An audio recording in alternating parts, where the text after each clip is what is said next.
نشوف هيعالج ايه ويظبط ايه.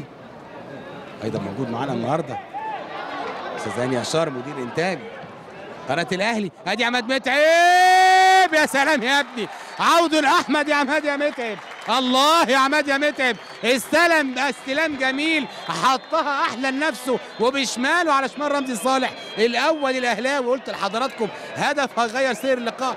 بصوا بقى في الاعاده الدقيقه 18 من الشوط الاول واللقاء بتشهد اول الاهداف لعماد متعب.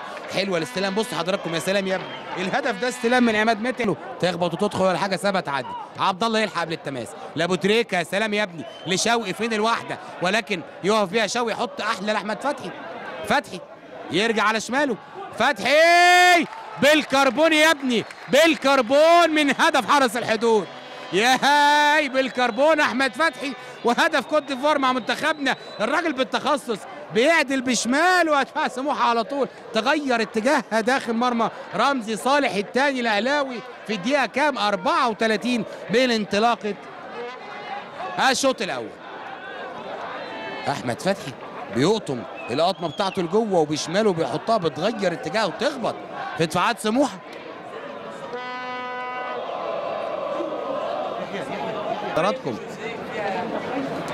في ال 25 او ال 26 دقيقه المتبقيه من عمر اللقاء والشوط الثاني، جونيور لشديد قناوي، شديد فاتح له ايمن اشرف، بيفكر يسدد، شفنا هدف شديد قناوي، يقول لي اهو صاروخ من شديد، ولكن تغير اتجاهها على طول في دفاع سموحه، ويبقى الثالث للنادي الاهلي في الدقيقه 19 من الشوط الثاني. يمكن هدف شبيه لهدف احمد فتحي. احمد شديد في الدقيقة 19 لسه بقول لو هل هنشوف اهداف ولا ايه؟ يرد عليا جديد يقول لي ايوه هتشوف، وادي التسديده تغير اتجاهها عشان يبقى الثالث الاهلاوي. سعد محسن هيكون التبديل لسموحه على حساب هاني العجيزي. ليه حلوه من ايمن اشرف لجديد قناوي، مقرب له السيد حمدي، السيد حمدي، يا سلام يا ابني، يا سلام يا شديد يا قناوي، يا سلام يا شديد يا قناوي، الله عليك يا جدو، بشماله والبند على يمين على طول رمزي صالح، في على يمين محمد العربي، عشان يبقى الرابع الاهلاوي في الدقيقه كام 23 من انطلاقه الشوط الثاني.